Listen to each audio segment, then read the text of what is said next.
تعالیٰ کی ہی عطا کردہ توفیق سے آپ کی خدمت میں یہ مضمون پیش کر رہا تھا کہ سیدنا سعد بن ابی وقاص رضی اللہ تعالی عنہ کس قدر جلیل القدر صحابی ہیں۔ نبی کریم صلی اللہ علیہ وآلہ وآصحابہ وسلم نے ان کو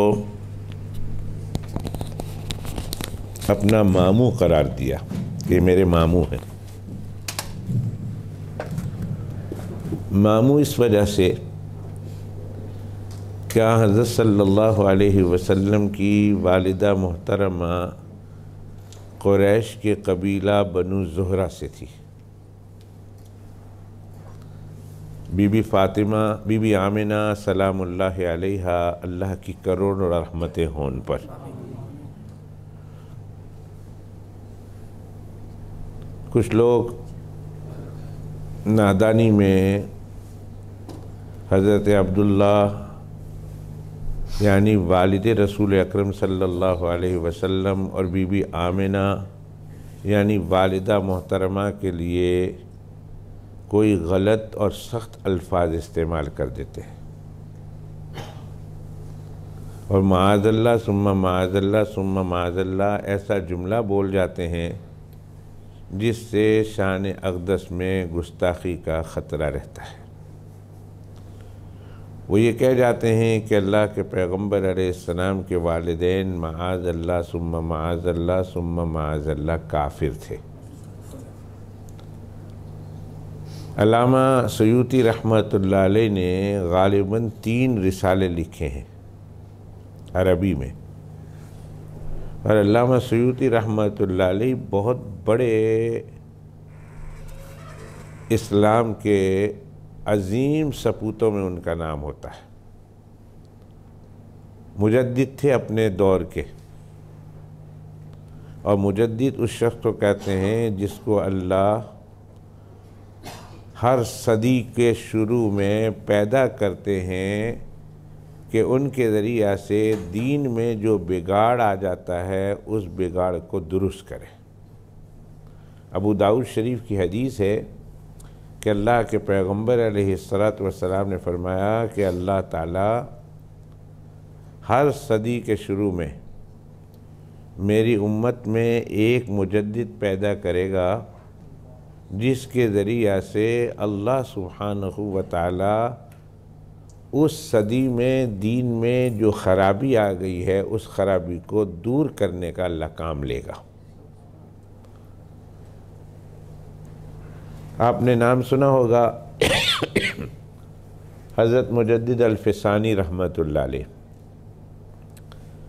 حضرت خواجہ احمد سرہندی رحمۃ اللہ علیہ سرہند شریف کے بزرگ گزرے ہیں۔ ان کو مجدد الفسانی کیوں کہتے ہیں؟ وہ پہلی جو 1000 سال کی صدی گزری ہے اسلام کی 1000 سال، اس کے ابتدائی مجدد تو جناب رسول اللہ صلی اللہ علیہ وسلم خود تھے، خود اللہ کے پیغمبر علیہ السلام تھے پہلے 1000 سال کے شروع میں۔ اور جب دوسرا 1000 سال شروع ہوتا ہے یعنی 1000 سال ختم ہو جاتا ہے اور نیا 1000واں سال شروع ہوتا ہے تو اس صدی کے اس 100ویں سال کے اس صدی کے مجدد حضرت خواجہ احمد سرہندی رحمۃ اللہ علیہ تھے۔ اس لیے ان کو حضرت مجدد الفسانی رحمۃ اللہ علیہ کہتے ہیں کہ دوسری 1000 صدی کے ابتدائی دنوں کے مجدد حضرت ہے۔ اب ہم بہت سارے لوگ ان کو حضرت مجدد الفسانی کے نام سے یاد کرتے ہیں۔ بہت سارے لوگ ایسے ہیں کہ جن کو ان کا نام بھی معلوم نہیں کہ ان کا نام کیا تھا، اتنا مشہور ہو گیا ان کے ساتھ مجدد الفسانی مجدد الفسانی مجدد الفسانی کہ لوگوں کو ان کا نام کا نہیں پتہ۔ ان کا نام تھا احمد، خواجہ احمد سرہندی رحمۃ اللہ علیہ۔ ان کو مجدد الفسانی کہتے ہیں۔ طریقہ نقش بندیہ کے بڑے عظیم بزرگ تھے۔ سلسلہ نقشبندیہ کے تاریخ میں حضرت کو ایک اونچا مقام حاصل تھا، اور حضرت کے مکتوبات جو اپنے بیٹوں کے، اپنے مریدوں کے، اپنے خلفاء کے نام لکھے ہیں، مکتوبات کے نام سے حضرت کے مکتوبات چھپے ہوئے ہیں اردو میں بھی۔ اگر آپ پڑھیں گے تو آپ کو معلوم ہوگا کہ حضرت مجدد الفسانی رحمۃ اللہ علیہ نے کیا مجددانہ کارنامے انجام دیے، کیا مجددانہ کارنامے۔ اللہ اکبر کبیرہ، یا حی یا قیوم۔ اللہ تعالی حضرت کی قبر کے، تربت کے ذرے ذرے پر کروڑہ کروڑ رحمت نازل فرمائے، اور اللہ کل قیامت کے دن حضرت کے زمرے میں ہمارا حشر فرمائے۔ اتنا احسان ہے اس ہندوستان، پاکستان، بر صغیر کے مسلمانوں پر۔ آج جو پورے ہندوستان، پاکستان، بنگلہ دیش اور اس علاقے میں جو لوگ مسلمان موجود ہیں، اور پھر ان کے پھیلی ہوئی اولادیں اور سلمیں پوری دنیا میں ہیں۔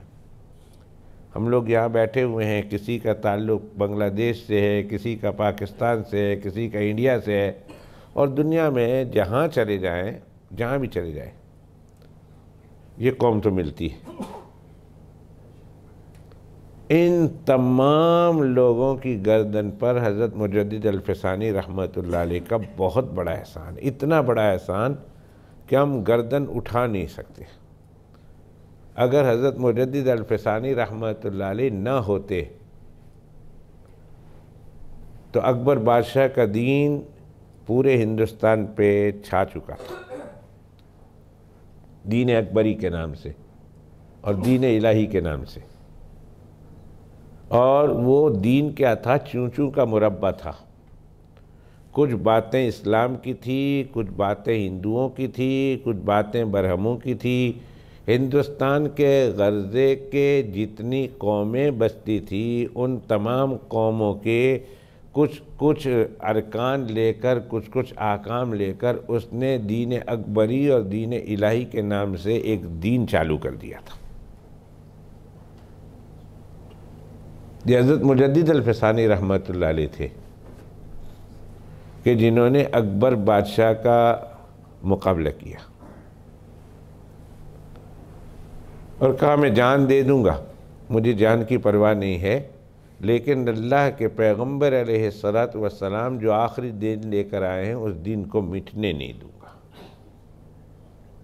کچھ بھی ہو جائے، میری بوٹی بوٹی کر دی جائے، میں یہ تو راضی ہوں اس بات پر، لیکن اللہ کے پیغمبر علیہ السلام کے دین میں رخنا آئے، دین میں خلل آئے، اور کوئی اس دین کو اس دین کی شکل کو بگاڑنے کی کوشش کرے، کوئی نبی کریم صلی اللہ علیہ وسلم کی شریعت اور دین کی سفید چادر پر دھبا ڈالنے کی کوشش کرے، میں یہ ہونے نہیں دوں گا۔ اس کے لیے انہوں نے بڑی تکلیفیں جھیلی ہیں، بڑی مصیبتیں جھیلی ہیں، بڑی مشقتیں جھیلی ہیں، بڑی پریشانیاں اٹھائی ہیں۔ گوالیار کی جیل میں حضرت کو کئی سالوں تک قید رکھا گیا، اور اس میں جو مصیبتیں اور جو مشقتیں اور جو ستم اور جو ظلم اور جو جبر حضرت پہ ڈھائے گئے، مستقل داستان ہے، مستقل داستان ہے۔ آخر اکبر کا ستیہ ناش ہوا، اس کا بناوٹی اور جعلی دین جھکا ہے، اور اللہ نے مجدد الفسانی رحمۃ اللہ علیہ کی جد و جہد کے نتیجے میں اسلام کو سر بلند کیا ہے۔ اگر مجدد الفسانی رحمۃ اللہ علیہ یہ کام، مجددانہ کام نہ کرتے تو شاید ہم مسلمان نہ ہوتے، ہم رسول اللہ صلی اللہ علیہ وسلم کے دین کے پیروکار نہ ہوتے، دنیا میں اور جگہ ہوتے پر کم از کم ہندوستان کی حد تک نہ ہوتے۔ اللہ نے یہ کام حضرت سے لیا۔ تو میں یہ کہہ رہا تھا، ذہن میں رکھیے کہ مجدد وہ شخص ہوتا ہے جس کو اللہ سبحانہ و تعالی ہر 100ویں صدی کے شروع میں بھیجتے ہیں کہ پورے اسلام کے سفید چادر پر جہاں جہاں داغ لگے ہیں، اے مجدد آپ کا کام یہ ہے کہ آپ نے ان داغوں کو صاف کرنا ہے، اور دین کو اپنے اصل صورت میں اور اپنی اصل شکل میں اس کو نکھارنا ہے، یہ مجدد کا کام ہوتا ہے۔ اور رسول اللہ صلی اللہ علیہ وسلم نے اپنے دور میں اس کی پیشن گوئی کر دی تھی کہ ہر صدی کے شروع میں اللہ سبحانہ وتعالی مجدد پیدا کریں گے۔ تو علامہ سیوطی رحمۃ اللہ علیہ یہ بھی اپنے دور کے مجدد تھے، بہت بڑی شخصیت تھی، مسلکن وہ شافعی تھے، شافعی المسلک تھے، لیکن اللہ سبحانہ وتعالی نے ان سے مجددانہ کام لیا ہے۔ اتنے بڑے بزرگ تھے کہ جیتے جاگتے حالت یقظہ میں، بیداری کے عالم میں 35 مرتبہ جناب رسول اللہ صلی اللہ علیہ وسلم کی زیارت سے شرف یاب ہوتے ہیں، 35 دفعہ جیتے جاگتے۔ کیا بتاؤں آپ کو، بتانے کی اجازت نہیں ہے اس لیے نام نہیں بتاتا، ورنہ ہماری اس مجلس میں بھی ایک صاحب ایسے ہوتے ہیں کہ جنہیں جیتے جاگتے جناب رسول اللہ صلی اللہ علیہ وسلم کی زیارت نصیب ہو جاتی ہے، اور اس امت میں بڑے بڑے اللہ کے ولی ہوئے ہیں، بڑے بڑے، کہ جن کو اللہ تعالیٰ یہ مقام عطا کرتا ہے۔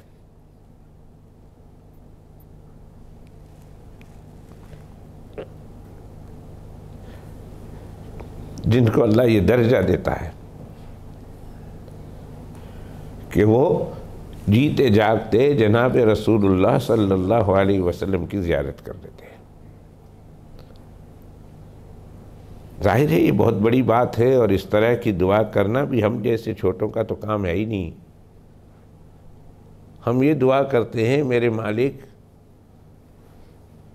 دنیا میں بھی خواب میں زیارت نصیب فرما دے، اگر مقدر نہیں تو قیامت کے دن سرخ روئی کے ساتھ میرے آقا کی زیارت نصیب کر دینا، سرخ روئی کے ساتھ۔ ملاقات تو کریں گے بہت سارے احباب، بہت ساری دنیا کریں گی، لیکن کچھ ایسے بد نصیب بھی ہوں گے کہ جن کو اللہ کے پیغمبر علیہ السلام دیکھ کر کہیں گے، فرشتے ان کو پکڑ کر جہنم کی طرف لے جا رہے ہوں گے،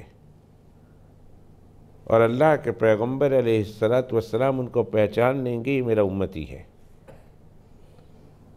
اور کیسے پہچانیں گے؟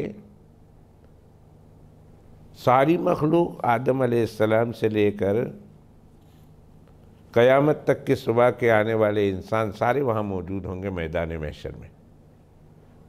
تو امت محمدیہ کیسے پہچانی جائے گی کہ یہ امت ہے رسول اللہ صلی اللہ علیہ وسلم کی؟ تو فرمایا من آثار الوضو،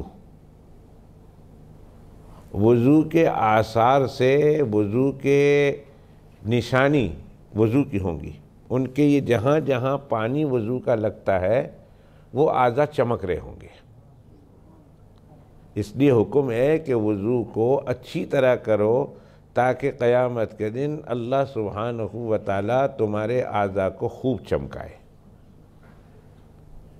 سیدنا ابو ہریرہ رضی اللہ تعالی عنہ جب وضو فرماتے تو سب کے سامنے نہیں، تنہائی میں، تو پانی کو یہاں تک پہنچاتے تھے، مونڈے تک۔ ایک دن ان کے پیچھے کوئی شاگرد ان کا کھڑا تھا،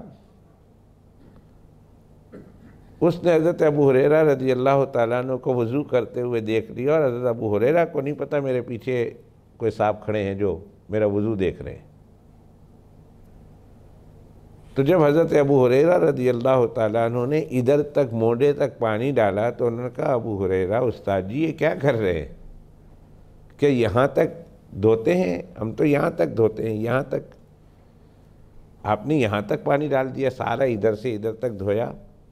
فرمایا اوہو تم یہاں موجود تھے، مجھے نہیں پتا تھا، ورنہ تو میں تمہاری موجودگی میں ادھر تک ہی دھوتا۔ میں یہاں تک دھوتا ہوں، اور دھونا اس لیے پسند کرتا ہوں کہ جناب رسول اللہ صلی اللہ علیہ وسلم نے فرمایا حلیۃ المؤمن تبلغ حیث یبلغ الوضو، او کما قال صلی اللہ علیہ وسلم فرمایا جہاں تک وضو کا پانی پہنچے گا اللہ قیامت کے دن اس مومن کو وہاں تک زیورات پہنائیں گے، جنت کے زیورات پہنائیں گے۔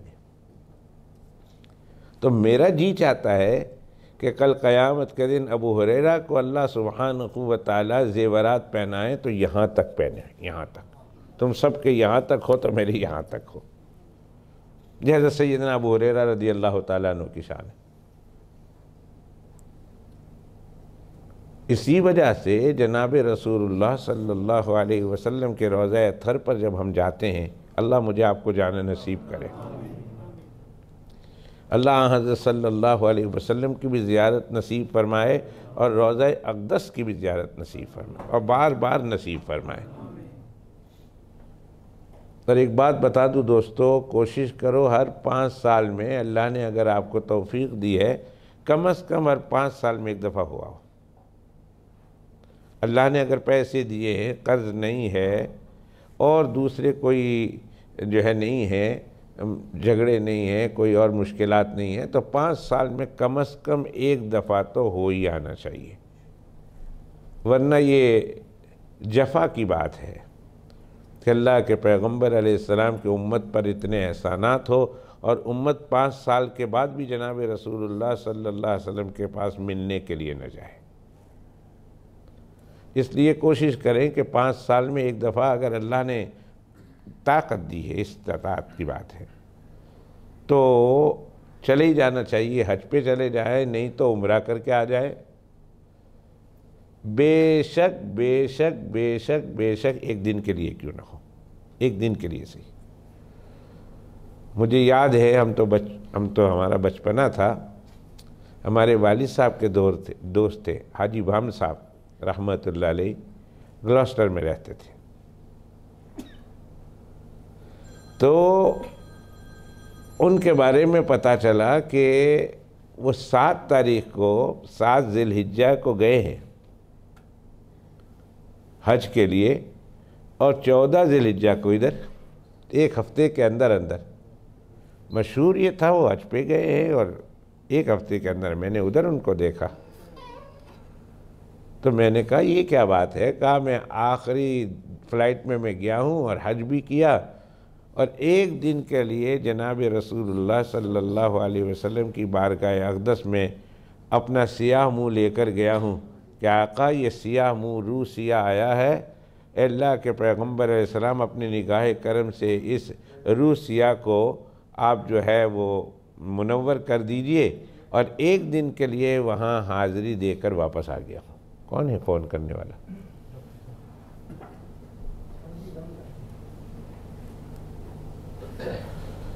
تو ایک دن کے لیے صحیح ہے، اگر قبول ہو جائے تو ایک زیارت، ایک حاضری بھی انسان کو کہاں سے کہاں پہنچا دیتی ہے۔ تو جب اللہ کے پیغمبر علیہ السلام کے روضہ اطہر پر ہم حاضر ہوتے ہیں تو جہاں مختلف الفاظ کے ساتھ ہم صلاۃ و سلام پیش کرتے ہیں تو وہاں یہ کہتے ہیں الصلاۃ والسلام علیکہ یا قائد الغر المحجلین، یہ اس طرح سے ہم سلام پیش کرتے ہیں، الصلاۃ والسلام علیکہ یا قائد الغر المحجلین،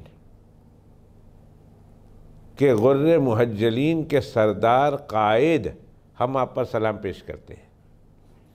اور غر محجلین کس کو کہتے ہیں؟ کہ آثار وضو کی وجہ سے اعضائے وضو چمکے، وضو کرنے کی وجہ سے پاؤں چمکیں گے قیامت کے دن، ہاتھ چمکیں گے، منہ چمکیں گے، تو یہ اعضائے وضو جو ہم وضو میں دھوتے ہیں، یہ وضو کا اعضاء کل قیامت کے دن روشن ہوں گے اور چمکدار ہوں گے۔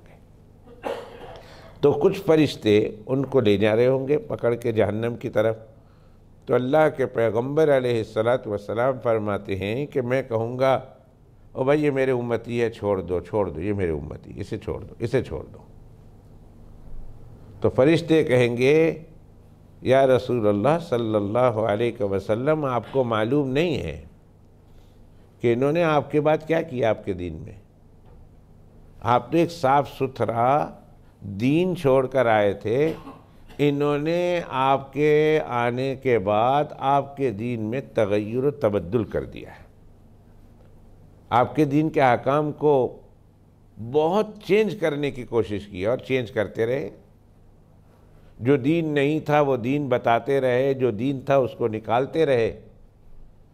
تو اللہ کے پیغمبر علیہ السلام فرماتے ہیں، ساری حدیث پاک کی کتابوں میں ہے، فَأَقُولُ سُحْقًا سُحْقًا لِمَنْ غَيَّرَ بَعْدِي لِمَنْ بَدَّلَ بَعْدِي، فرمایا میں کہوں گا انہیں دور لے جاؤ، انہیں دور لے جاؤ، اس شخص کو میں دیکھنا بھی نہیں چاہتا کہ جس نے میرے آنے کے بعد، میرے دنیا سے آ جانے کے بعد میرے دین میں تبدیلی کی ہے، میں ان کو دیکھنا نہیں چاہتا۔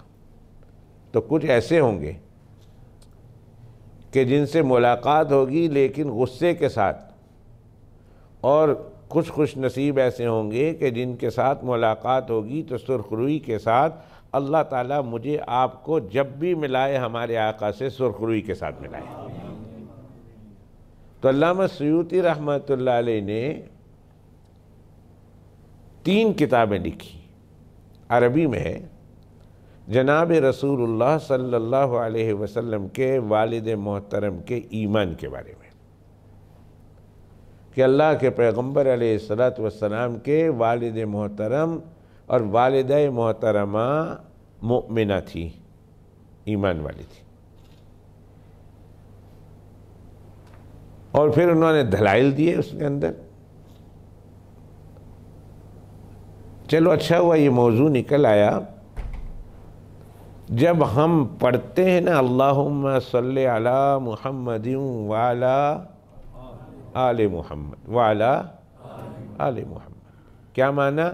اے اللہ درود نازل فرما، درود بھیج، خصوصی رحمت بھیج ہماری طرف سے ہمارے آقا جناب رسول اللہ صلی اللہ علیہ وسلم پر، اور اے اللہ اسی طرح سے خصوصی رحمت بھیج ہماری طرف سے آن حضرت صلی اللہ علیہ وسلم کے آل پر۔ یہ صلاۃ خصوصی لفظ ہے اور اس کے معنی ہے خصوصی رحمت، خصوصی رحمت۔ ایک مٹھائی کی دکان میں جائیں تو مولوی تو مٹھائی کی بات کرے گا، ایک عام مٹھائی ہوتی ہے اور ایک خصوصی مٹھائی ہوتی ہے نا، ایک عام مٹھائی اور ایک کہتے جی وہ خصوصی مٹھائی میں کیا ہوتا ہے، وہ افشی حلوہ ہوگا، وہ اخروٹ کا حلوہ ہوگا، وہ دودھ کے کھویا سے بنا ہوا خالص برفی ہوگی، ہر دکان کی اپنی اپنی خصوصیت ہے۔ خصوصی وہ اوپر رکھا ہوا ہوتا ہے، اور خصوصی لوگوں کو جو دیکھتے ہیں، پیسے والا آیا کہتا ہے صاحب یہ بھی لے جاؤ، یہ بھی، وہ کہتا ہے جی فرسٹ کلاس دے دو۔ تو ایک عام رحمت ہوتی ہے، عام رحمت، اور ایک خصوصی رحمت ہوتی ہے اللہ کی۔ اولئک علیہم صلوات من ربہم ورحمہ، 2 لفظ آئے ہیں یہاں، اولئک علیہم صلوات من ربہم ورحمۃ، کہ جو مصیبت کے موقع پر انا للہ و انا الیہ راجعون پڑھتا ہے، جو مصیبت آ گئی، چاہے وہ جانی مصیبت ہو، چاہے وہ مالی مصیبت ہو، چاہے وہ اولاد کی مصیبت ہو، جس طرح کی مصیبت آئی اور اس مصیبت کے موقع پر انا للہ و انا الیہ راجعون پڑھتا ہے۔ قرآن شریف میں اللہ تعالیٰ فرماتے ہیں کہ وہ لوگ ہیں کہ میں ان لوگوں پر اولئک علیہم صلوات من ربہم ورحمہ، میں ان پر صلوات بھی بھیجتا ہوں، میں ان پر رحمت بھی بھیجتا ہوں۔ تو معلوم ہوا کہ رحمت اور صلوات 2 الگ الگ چیز ہے۔ اولئک علیہم صلوات من ربہم ورحمہ، صلوات بھی ان پر اتارتا ہوں اور رحمت بھی ان پر اتارتا ہوں۔ تو یہ رحمت تو رحمت ہے، صلوات کیا ہے؟ علماء فرماتے ہیں خصوصی رحمت ہے۔ تو ہم جب کہتے ہیں اللہم صلی علی، اے اللہ وہ اسپیشل رحمت جو آپ نے آپ کے پیغمبر حضرت محمد الرسول اللہ صلی اللہ علیہ وسلم کے لیے رکھی ہے، اللہ ہم تو نہیں بھیج سکتے، ہم آپ سے درخواست کرتے ہیں آپ ہماری طرف سے جناب رسول اللہ صلی اللہ علیہ وسلم پر وہ خصوصی رحمت نازل فرمائیے،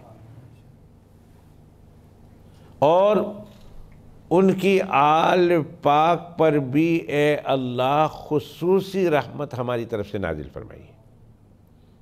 تو جب ہم کہتے ہیں آل، سوال یہ ہے جب ہم کہتے ہیں آل پر نازل فرمائیے تو یہ آل سے مراد کیا ہے؟ میں ذرا آپ کے ذہن کو وسیع کرنا چاہتا ہوں۔ مجھے پتہ ہے آپ جب بھیجتے ہیں تو یقیناً آپ کو پتہ ہوگا کہ کس کے اوپر ہم بھیجتے ہیں، لیکن آپ کے ذہن کو ذرا وسیع معنی میں لے جانا چاہتا ہوں کہ سمجھیے کہ آل سے مراد کیا ہے۔ آل سے مراد ہم اپنے عام اصطلاح میں ہم گھر والوں کو اور بچوں کو شامل کرتے ہیں، نواسوں کو پوتوں کو شامل کر دیتے ہیں۔ اردو میں آل کو اہل بول دیتے ہیں۔ اب جب کوئی ملے تو ہم کہتے ہیں آپ کے اہل کیسے ہیں، آپ کے اہل و عیال کیسے ہیں۔ ہم خط لکھتے ہیں تو کہتے ہیں ہم ماں اہل و عیال کے بخیر ہیں، خیریت سے ہیں۔ تو اہل سے مراد گھر والے اور عیال سے مراد بچے، اور پھر بچے سے آگے پوتے پوتیاں نواسے نواسے سب شامل ہیں اس کے اندر، گھر والے بھی شامل ہیں۔ آل میں یاد رکھیے کہ آل میں گھر والے بھی شامل ہیں، گھر والیاں بھی شامل ہیں۔ یہ بات میں اس لیے اللہ پاک نے میرے منہ سے نکلوائی ہے، میں ہرگز نہ کہتا، واللہ میں نے سوچا بھی نہیں تھا، لیکن ایک بات میں اللہ نے میری زبان پر لائی، اور یہ بات میں کہنا چاہتا ہوں کہ آل میں سب سے پہلے گھر والی شامل ہے، اس کے بعد بچے اور پوتے پوتے نواسے نواسیاں موجود ہیں، بچیاں شامل، بیویاں شامل ہوتی ہیں۔ اور میں اپنی طرف سے نہیں کہتا، قرآن مجید کے حوالے سے کہتا ہوں کہ حضرت ابراہیم علیہ السلام اور ان کی بیوی سارہ، حضرت ابراہیم علیہ السلام اور ان کی اہلیہ سارہ پہلی بیوی تھی، اور شادی کو کئی سال گزر گئے، انتہائی درجے کے اللہ نے حسن و جمال سے ان کو نوازا تھا، بہت خوبصورت تھی۔ بڑھاپے کی عمر کو پہنچ گئی، اولاد کوئی نہیں۔ ایک دن کا واقعہ ہے کہ فرشتے آئے انسانی شکل میں، پورا واقعہ نہیں بیان کرتا، سرسری طور پر بیان کرتا ہوں۔ ان کے بعد انسانی شکل میں فرشتے آئے اور خوشخبری دینے کے لیے آئے۔ ایک خوشخبری یہ دی کہ اے ابراہیم، آپ کے گھر اللہ سبحانہ و تعالی آپ کی بیوی سارہ سے آپ کو لڑکا عطا کرنے والے ہیں۔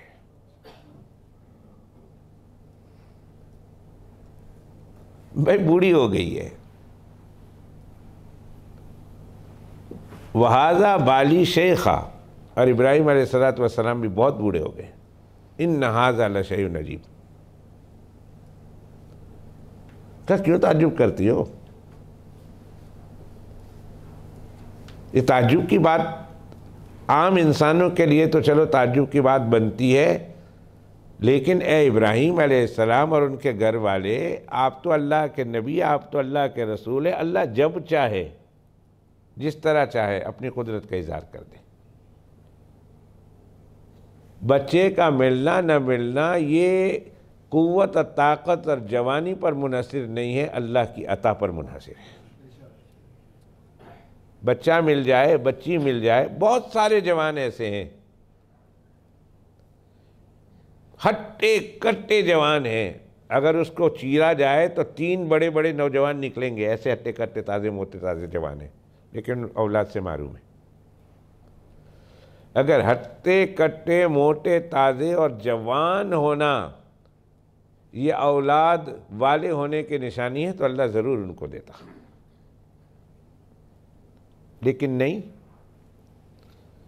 اولاد کا دینا نہ دینا یہ اللہ سبحانہ و تعالیٰ کے فیصلے ہوتے ہیں۔ اسی لیے اولاد کو اللہ سبحانہ و تعالیٰ نے اپنی نعمت سے تعبیر کیا، اور نعمت پھر اللہ سبحانہ و تعالیٰ کی جس کو چاہے دے دے، جس کو چاہے نہ دے۔ ایک لفظ بھی اب تک میں نے اپنی طرف سے نہیں کہے۔ اللہ قرآن مجید میں ارشاد فرماتے ہیں للہ ملک السماوات والارض، زمین آسمان میں بادشاہت اللہ ہی کی ہے، اللہ ہی بادشاہ ہیں، بادشاہ کوئی نہیں ماں سوائے اللہ کے، اللہ ہی بادشاہ ہیں۔ یہب لمن یشاء اناسا ویہب لمن یشاء الذکور، جس کو چاہتا ہے بیٹی کی نعمت دیتا ہے، جس کو چاہتا ہے بیٹے کی نعمت دیتا ہے۔ یہ قرآن کریم ہے۔ یہب ہدیہ دیتا ہے، ہبہ بولتے ہیں نا ہم لوگ اردو میں، ہبہ، ہبہ کے کیا معنی؟ تحفہ۔ فرمایا یہب لمن یشاء اناسا، جس کو چاہتا ہے بیٹی کا ہبہ دیتا ہے، تحفہ دیتا ہے، وَيَهَبُ لِمَن يَشَاءُ الذُّكُورَ، اور جس کو چاہتا ہے بیٹے کا تحفہ دیتا ہے۔ تحفہ لینا ہمارے بس میں ہے، پر تحفہ زبردستی لینا یہ کسی ہمارے اختیار میں نہیں۔ میری مرضی ہے میں تحفہ دوں، میری مرضی ہے نہ دوں۔ یہ شادی کے موقع پر اسی نیوتا کہنے ہیں، پتہ نہیں تسی کیا کہندے ہو؟ ہاں زور سے بولیں۔ نیندہ، اردو میں اس کو نیوتا بولتے ہیں۔ اور جیڑا بہ جاندا ہے بوئے تے کھان تی بات تسی جس ویلے نکل دے ہو کہندے ہیں کہ دیتا ہے، لفافے چ پا کے دین دو، وہ سارے دے سامنے لفافے کھولتا ہے۔ 20 دیتے نے، 30 دیتے نے، 50 دیتے نے، 5 دیتے نے، خالی لفافہ دیتا ہے، کہ دیتا ہے۔ نیندرا کہندے نے، نیوتا کہتے ہیں۔ یہ زبردستی کا تحفہ ہے، اس کو تحفہ نہیں کہتے۔ یہ زبردستی ہے، اور یہ ہم لوگ دیتے ہیں، دینے والا بھی جانتا ہے، لینے والا بھی جانتا ہے کہ اگر ہم نے نہیں دیا تو انہیں سادی شادی نہیں دینا، تو انہیں سادی شادی دیتا ہے تو اسی سانو بھی دینا پوے دا۔ یہ تو پھر جی میں تو تیری کڑی تے تیرے منڈے دی شادی وچ اتنے دیتے سی تو میں نے اتنے کیوں دیتے نے؟ دیتے ہی کوئی نہیں، کیوں نہیں دیتے نے؟ پھر لڑائی شروع ہے۔ اور تحفہ اس طرح نہیں ہوتا، یہ تحفہ نہیں ہے، یاد رکھیے یہ تحفہ نہیں ہے۔ تحفہ تو طیب نفس سے ہوتا ہے، خوش دلی سے ہوتا ہے۔ اس نے 5 دیا 500 دے دیں، اس نے 500 دیا 5 دے دیں، آدمی خوشی سے قبول کرے، تحفہ تحفہ ہوتا ہے۔ تو اللہ فرماتے ہیں یہ تحفہ ہے میری طرف سے تمہیں۔ تو ابراہیم آپ کو تو تعجب نہیں ہونا چاہیے علیہ السلام، اور بی بی سارہ سلام اللہ علیہ، آپ کو بھی تعجب نہیں ہونا چاہیے۔ بوڑھے ہو گئے تو کیا ہوا؟ اللہ کی قدرت پر آپ کو یقین ہونا چاہیے، آپ کی نظر اللہ کی قدرت پر ہونی چاہیے۔ لوگ اسباب پر نظر رکھتے ہیں، آپ کی نظر اللہ کی قدرت پر ہونی چاہیے۔ آپ بڑے گھرانے کے لوگ ہیں۔ قالوا اتعجبین من امر اللہ رحمت اللہ وبرکاتہ علیکم اہل البیت۔ قالوا اتعجبین من امر اللہ، اللہ کے معاملے میں، اللہ کے فیصلے میں آپ تعجب کرتے ہیں۔ رحمت اللہ وبرکاتہ، اللہ کی رحمت ہو آپ پر، اللہ کی طرف سے برکت ہو آپ پر، اہل البیت، اے گھر والوں۔ تو ابراہیم علیہ السلام کے گھر میں کون ہے؟ صرف میاں بیوی، ابھی بچہ تو ابھی آیا نہیں ہے، بچہ ابھی آیا نہیں ہے، اور اللہ ان کو کیا کہہ رہے ہیں؟ رحمت اللہ وبرکاتہ علیکم اہل البیت، گھر والوں۔ اور گھر والوں سے کون مراد ہے؟ ابراہیم علیہ السلام اور ان کی اہلیہ۔ اہل بیت میں سب سے پہلے وائف داخل ہے، اہل بیت میں، پھر اس کے بعد اولاد ہو تو اولاد شامل ہوگی، اور پھر اس کے بعد پوتے ہوں، نواسیاں ہوں، نواسے ہوں، یہ سارے بعد میں داخل ہوں گے، سب سے پہلے بیوی شامل ہوتی ہے، قرآن شریف ہے۔ میں نے یہ بات اس لیے کہی، معاذ اللہ ثم معاذ اللہ ثم معاذ اللہ ایک طبقہ اہل بیت کے نام کا بڑا پرچار کرتا ہے، بڑا ان کے ساتھ محبت کا اظہار کرتا ہے، سچ ہے یا جھوٹ ہے ان کے دل کی بات ہے، اللہ قیامت کے دن نبڑ لیں گے، لیکن سب سے پہلے اہل بیت سے وہ رسول پاک صلی اللہ علیہ وسلم کی بیویوں کو نکال دیتے ہیں، کہتے ہیں یہ داخل ہی نہیں ہے۔ نعوذ باللہ من ذالک۔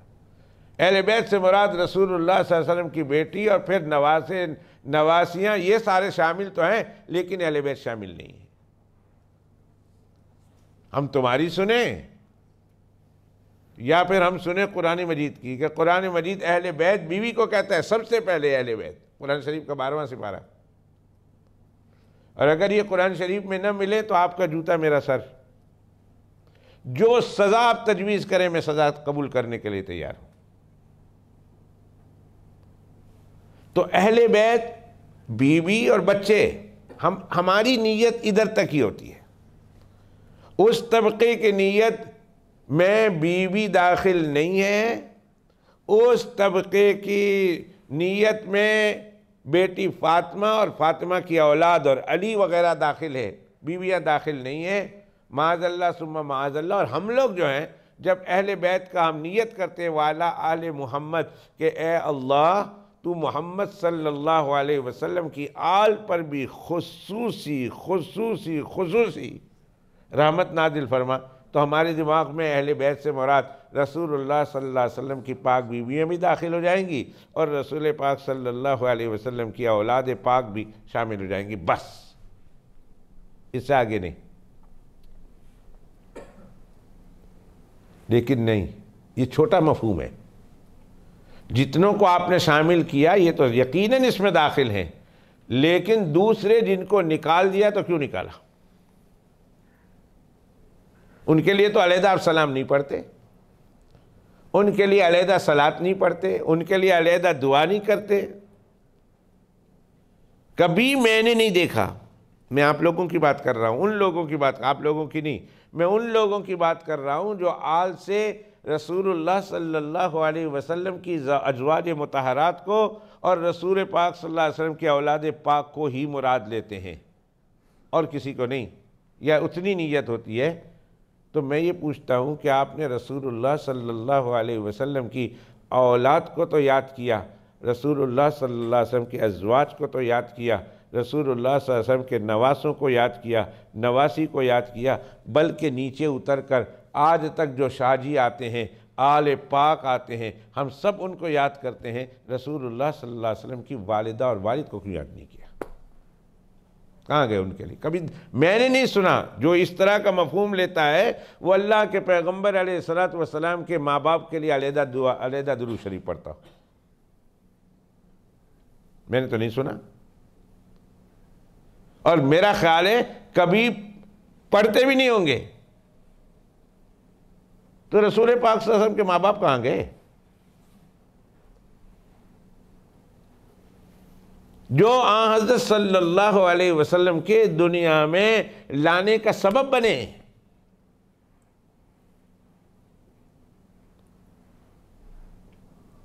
آج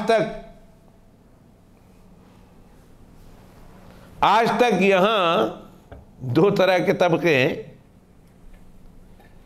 چھوٹے ہیں بڑے، میں اسے میں لطیفہ کے طور پر کہتا ہوں۔ ایک طبقہ بڑا خوش ہے، کہتے ہیں محمد بلال کو آپ اٹھا کے لے آئے۔ میں تو مانچسٹر میں تھا،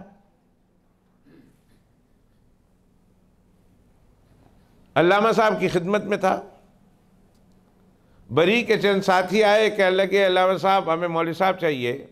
علامہ صاحب نے کہا یہ نکاح لے جائے نو، نکاح دیا، ایک بال تھا صرف داڑھی کا، ایک بال، اور میری عمر میرا خیال ہے 16 سال ہوگی، 17 ہوگی زیادہ سے زیادہ، 17.5 18 کر لو، اس لیے ود کے نہیں جانا میں۔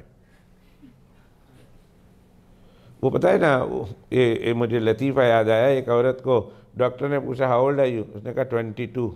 اس نے کہا دیکھو میں تیرا آپریشن کر رہا ہوں اور انجیکشن لگانا ہے تو سچ سچ بتاؤ۔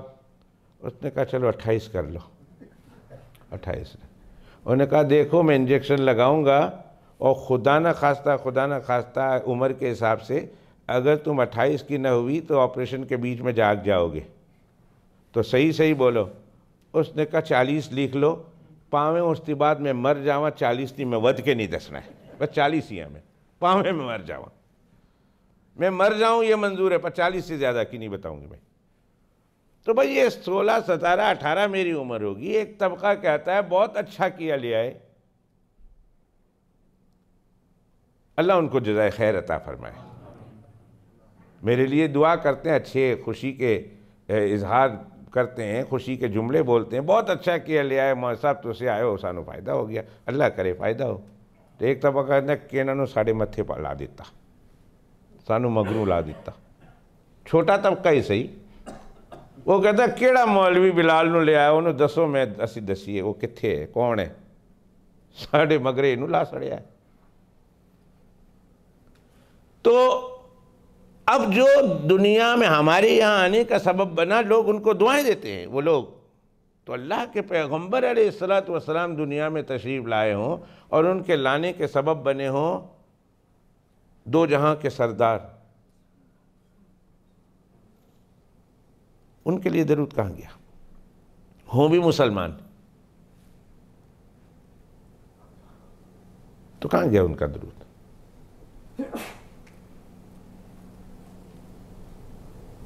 کیوں نیت نہیں کرتے؟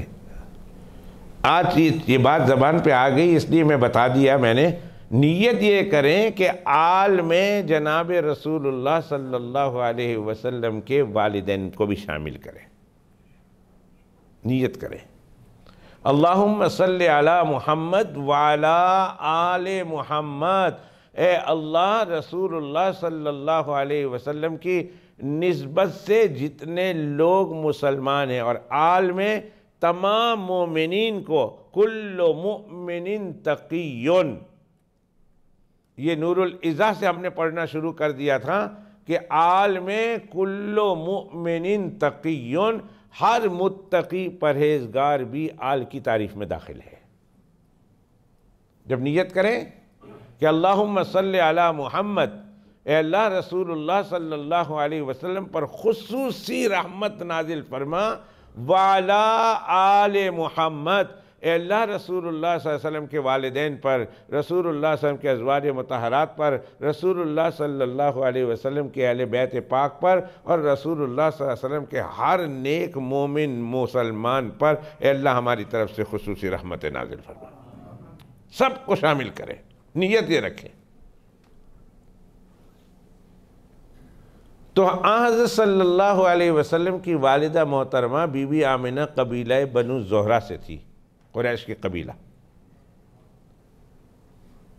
اور حضرت سعد بن ابی وقاص رضی اللہ تعالی عنہ یہ وہ خوش نصیب صحابی ہیں کہ ان کا خاندان بھی قبیلہ بنی زہرہ ہی ہے۔ تو دونوں قبیلے والدہ کے قبیلے سے ہوئی۔ ان کے جتنے اور دیگر اوصاف ہیں، خصائل ہیں، فضائل ہیں، ان میں سے ایک پچھلے ہفتے میں بیان کر چکا ہوں اور اسی میں سارا وقت گزر گیا تھا۔ میں نے پچھلے ہفتے آپ کو یہ بتایا تھا کہ حضرت سعد بن ابی وقاص رضی اللہ تعالی عنہ بدری صحابی ہیں، بدر میں شریک ہوئے تھے، اور بدر میں شریک ہونے والوں کے لیے اللہ سبحانہ و تعالی نے مغفرت کا وعدہ کیا، فرمایا اعملوا ما شئتم قد غفرت لکم، جو مرضی ہے کر لو اے میرے بدر والوں، میرے محمد الرسول اللہ صلی اللہ علیہ وسلم کے ساتھ بدر میں شریک ہونے والوں، میں نے تو سب کے سب گناہ معاف کر دیے۔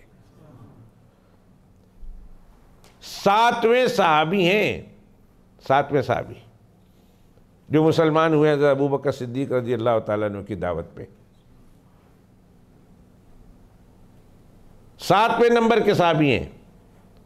حضرت ابو بکر صدیق رضی اللہ تعالیٰ عنہ کی دعوت پر حضرت سعد بن ابی وقاص رضی اللہ تعالیٰ عنہ نے اسلام قبول کیا۔ اور آج کی مجلس میں نے یہ وجہ بتائی کہ میرے آقا صلی اللہ علیہ وسلم ان کو ماموں کہتے تھے، تو ماموں کیوں کہتے تھے؟ اس لیے کہ ان کی والدہ محترمہ کے قبیلے سے تھے، قبیلہ بنو زہرہ سے، اور ظاہر ہے کہ والدہ کی قبیلہ سے کوئی آدمی آئے تو اسی ان کے کہنے ماموں ہی کہنے۔ اور اللہ کے پیغمبر علیہ السلام کو ان پر بڑا فخر تھا، بڑا مان تھا، بڑا ناز تھا۔ فرماتے ہیں یہ میرے ماموں ہیں، اگر تمہارے پاس میرے ماموں جیسا کوئی ماموں ہو تو سامنے لے کر آؤ، اگر تمہارے ماموں ایسے ہوں جیسے میرا ماموں۔ حضرت سعد بن ابی وقاص رضی اللہ تعالی عنہ کے بارے میں ایک بات کہہ کر میں اپنی بات کو آگے بڑھاؤں کہ حضرت سعد بن ابی وقاص رضی اللہ تعالی عنہ کی پوری امت تعریف کر رہی ہے، اور کیوں تعریف نہ کرے کہ اللہ تعالیٰ نے اتنے مناقب سے، اتنے خصائل سے، اتنے فضائل سے، اتنے خوبیوں سے اللہ نے ان کو نوازا تھا کہ ان پر مستقل کتابیں لکھی جا سکتی ہیں، اور ان کے لیے اللہ کے پیغمبر علیہ السلام نے جو خصوصی باتیں بیان فرمائی ہیں، ان کی اپنی خصوصیت ہے، اس پر مستقل کتابیں لکھی جا سکتی ہیں۔ لیکن اللہ معاف کرے، اللہ معاف کرے، اللہ معاف کرے، ایک طبقہ ہے، مجھے کہنے دیجئے، آپ کو معلوم ہونا چاہیے کہ اس امت میں ایسے بھی بدبخت لوگ ہیں، اور ایسے بھی کمبخت لوگ ہیں، اور ایسے بھی طبقہ والے ہیں اس امت میں جو سعد بن ابی وقاص رضی اللہ تعالیٰ عنہ کے بارے میں اتنا غلط عقیدہ رکھتے ہیں کہ جس طرح حضرت موسیٰ علیہ السلام کے زمانے میں قارون تھا، موسیٰ علیہ السلام کا سخت دشمن، آپ لوگوں کا چہرہ جب میں دیکھتا ہوں تو ماں سوائے علماء کے چہرے کے دوسرے سارے ان کے چہروں سے سوال ٹپک رہا، یہ قارون کون تھا؟ علماء کو پتہ ہے کہ حضرت موسیٰ علیہ السلام کے زمانے میں قارون نام کا ایک شخص تھا، تفسیر میں آتا ہے وہ حضرت موسیٰ علیہ السلام کا خالہ زاد بھائی تھا۔ اللہ نے بہت مال دولت سے ان کو نوازا تھا، بہت مال و دولت، لیکن حضرت موسیٰ علیہ السلام کا شدید دشمن۔ قصہ مختصر، قارون کا تذکرہ اللہ سبحانہ و تعالیٰ نے 20ویں پارے میں کیا ہے، ان قارون کان من قوم موسیٰ۔ اللہ کا اور اللہ کے پیغمبر حضرت موسیٰ علیہ السلام کا